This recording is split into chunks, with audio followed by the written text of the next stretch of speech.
अंजलि की उम्र लगभग 30 साल हो चुकी थी। वो एक स्कूल में टीचर की जॉब करती थी। अंजलि के घर में उसकी माँ के अलावा उसका छोटा भाई और भाभी भी रहा करते थे। 30 साल की उम्र होने के बाद भी अंजलि की अब तक शादी नहीं हुई थी। इस बात को लेकर अंजलि की माँ रुक्मिणी देवी काफी परेशान रहा करती थी। माँ, मैं स्कूल जा रही हूँ, जरा मेरा टिफिन तो दे दीजिए। अब क्या पूरी जिंदगी मैं तुझे टिफिन बना कर देती रहूंगी? अरे कुछ सोचा भी अपने बारे में या बस ऐसे ही? क्या माँ, सुबह सुबह फिर वही बातें लेकर बैठ गई। माँ गलत क्या कह रही है अंजलि दीदी? इतनी उम्र हो चुकी है आपकी, माँ कब तक आपकी सेवा करती रहेंगी? भाभी, मैंने माँ को कब कहा कि मेरी सेवा करो? वैसे भी अपना टिफिन मैं खुद तैयार कर लेती हूँ, बस टेबल से उठाकर देने को ही तो कहा था। वैसे अंजलि दीदी, देखा जाए तो टिफिन उठाकर देने की उम्र तो आपकी है। आपका अपना घर परिवार बच्चे होते तो ये जिम्मेदारी आज आप पूरी कर रही होती। एक बात मेरी समझ में नहीं आती, अगर मेरी शादी नहीं हुई तो इसमें मेरी क्या गलती है? और तुम सब लोग मेरे पीछे क्यों पड़े रहते हो? अरे कुछ कहना क्या, पीछे पड़े रहना होता है। अपने छोटे भाई को देख, तुझसे 3 साल छोटा है लेकिन 2-2 बच्चे खेल रहे हैं आंगन में। मुझे आप लोगों की कोई बात नहीं सुननी, जा रही हूँ मैं। और आप में से किसी को मेरा कोई काम करने की जरूरत नहीं है, मैं खुद संभाल लूंगी। इतना कहकर अंजलि वहां से चली जाती है। शाम को जब अंजलि अपने स्कूल से लौटकर घर वापस आती है तो उसने देखा कि पड़ोस वाली निर्मला चाची वहां पर बैठी हुई थी। क्या बात है अंजलि बिटिया, नौकरी करके वापस आ गई? जी चाची जी, कैसी हैं आप?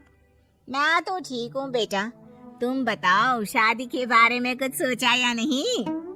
अरे रहने दीजिए ना, इससे तो शादी की बात करना ही बेकार है। कुछ भी कहो तो गुस्सा करती है, बात बात पर आंखें दिखाती है।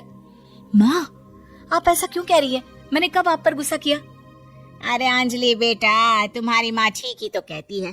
30 की होने आई हो, अब तुम्हें भी शादी वादी कर लेनी चाहिए। चाची जी, आप तो ऐसे कह रही हैं जैसे शादी करने से मैंने मना किया हो। रहने दीजिए निर्मला चाची, हमारी अंजलि दीदी को अभी तक उनकी पसंद का दूल्हा नहीं मिला ना, इसीलिए वो शादी नहीं कर रही। भाभी, ऐसी कोई बात नहीं है। अरे तो फिर क्या बात है? तुम्हारी माँ ने तुम्हारे लिए इतने रिश्ते ढूंढे लेकिन तुम्हें कोई पसंद ही नहीं आता। क्या है ना चाची जी, हमारी ननद रानी नौकरी जो करती है ऐसे ही थोड़ी ना किसी को पसंद कर लेंगी। अरे भाई, नौकरी का घमंड है तो बात अलग है, कोई और बात हो तो बताओ, कोई रास्ता निकाला जाए। नहीं नहीं चाची जी, कोई बात नहीं है, बस मुझे अभी तक अपनी पसंद का कोई मिला नहीं है। सुन लिया आपने, इस लड़की के तो पर निकल आए हैं और इतनी उम्र में अपनी पसंद का कोई मिलेगा भी नहीं इसे। माँ, आप मेरी शादी को लेकर हमेशा मुझे ताने क्यों मारती रहती हैं? अपनी माँ की बातें तो ताने लगती है। ताने हैं? बताओ, मैंने कुछ गलत कहा क्या? देखो, ये सब छोड़ो, मेरी दूर की बुआ का बेटा है, उसकी अभी शादी नहीं हुई है, उम्र होगी कोई 34-35 साल। आप कहें तो बात आगे बढ़ाऊं? अरे हाँ हाँ, क्यों नहीं, ये भी कोई पूछने की बात है। अरे जल्दी से लड़के को यहाँ बुला लो। माँ, आप मुझसे पूछे बिना मेरी शादी की बात करने जा रही हैं, और मेरी उम्र 30 भी पूरी नहीं हुई है। निर्मला चाची कह रही है कि वो लड़का 35 साल का है। अंजलि दीदी, आपको क्या लगता है इस उम्र में कोई फिल्म का हीरो आएगा आपके लिए? देखिए, अब पसंद और नापसंद की बात तो रहने दीजिए, पसंद करने की उम्र तो आपकी निकल चुकी। अब तो जो भी मिले उसी से शादी कर लीजिए, इसी में भलाई है। तेरी भाभी बिल्कुल ठीक कह रही है, अब जैसा रिश्ता मिले उसके लिए हाँ कर देना, ताकि हम भी गंगा नहाए। ठीक है, चलिए मैं उस लड़के को कहती हूँ, वो कल ही अंजलि को देखने आ जाएगा। अगले दिन निर्मला चाची के दूर का रिश्तेदार अंजलि को देखने उसके घर आता है। उसका नाम था अजय। अंजलि जी, तो आप नौकरी करती हैं, वो भी स्कूल में? जी हाँ, मैं स्कूल में टीचर हूँ। हमारी बेटी बहुत होशियार है। अरे पढ़ने लिखने में इतनी होशियार है, इसीलिए तो इसकी नौकरी लगी है स्कूल में। हाँ हाँ ठीक है आंटी जी, जरा मुझे भी तो बात करने दीजिए आपकी बेटी से। जी पूछिए ना, क्या पूछना चाहते हैं? अंजलि मैडम, ये तो बताइए कि आपने अभी तक शादी क्यों नहीं की? बस ऐसे ही, कहीं कोई रिश्ता पसंद नहीं आया इसलिए। लेकिन क्या मैं आपसे पूछ सकती हूँ कि आपने शादी क्यों नहीं की? अंजलि, क्या कर रही हो तुम? लड़कियों को इस तरह की बातें नहीं शोभा देती। रहने दीजिए आंटी जी, आपकी बेटी काफी पढ़ी लिखी है, मैं उनके सवाल का जवाब दे ही देता हूँ। वो क्या है ना, मुझे भी अभी तक अपनी पसंद की कोई लड़की नहीं मिली।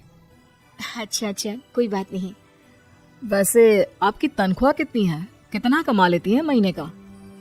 जी यही कोई 25,000 महीने। बस 25,000? इतने से क्या होता है? इतने से तो आजकल घर भी नहीं चलता। आपके कहने का क्या मतलब है? अरे मैं तो ये सोच कर आया था कि नौकरी वाली लड़की है, आराम से 40,000 कमाती होगी। माफ कीजिएगा, आपका और मेरा रिश्ता नहीं हो सकता। जी कोई बात नहीं, मुझे भी आपके साथ शादी करने में कोई इंटरेस्ट नहीं है। अंजलि, किस तरह की बात कर रही हो? घर आए रिश्ते को ठुकरा रही हो तुम। दीदी अब इस उम्र में आपको इतनी अकड़ नहीं दिखानी चाहिए। अच्छा खासा रिश्ता हाथ से निकल गया, कहीं ऐसा ना हो कि जिंदगी भर कुंवारी ही रह जाओ आप। कुछ दिन और ऐसे ही निकल जाते हैं और अंजलि की शादी कभी नहीं होती। अंजलि के परिवार वाले बिंदास उसे ताने मारते रहते हैं, लेकिन अंजलि एक बड़ी नौकरी की तैयारी करती है और उसमें सिलेक्ट होने के बाद अंजलि को एक बहुत बड़ी नौकरी मिल जाती है। अब तो दीदी के नखरे और भी ज्यादा बढ़ जाएंगे भाई, अब तो इतनी बड़ी नौकरी जो लगी है, अब इनकी शादी होने से रही। माँ, मुझे नौकरी के लिए दूसरे शहर जाना पड़ेगा। आप जानती हैं ये बहुत बड़ी जॉब है और इसमें पैसे भी बहुत ज्यादा मिलेंगे। अच्छा, कितने पैसे मिलेंगे बेटा? माँ मुझे हर महीने 90,000 सैलरी मिलेगी। क्या? अरे वाह वाह, ये तो बहुत अच्छी बात है। लेकिन फायदा क्या? कितने भी पैसे मिले, शादी तो हुई नहीं ना तुम्हारी। अंजलि नौकरी करने के लिए दूसरे शहर में चली जाती है और जब कुछ महीनों के बाद वो वापस घर आती है तो उसे अपने पति के साथ देखकर उसके घर वाले हैरान रह जाते हैं। अरे अंजलि, तूने शादी कर ली और हमें बताया तक नहीं। और दामाद जी करते क्या है? इतनी बड़ी कार है उनकी। माँ मैं आपको सब कुछ बताना चाहती थी, लेकिन आप सबके ताने सुनकर बहुत दुखी हो गई थी और इसलिए मैंने अपनी पसंद से शादी कर ली। मेरे पति मेरे साथ ही ऑफिस में नौकरी करते हैं और बहुत बड़े अफसर हैं। और एक बात बताऊं माँ, आज मैं बहुत खुश हूँ।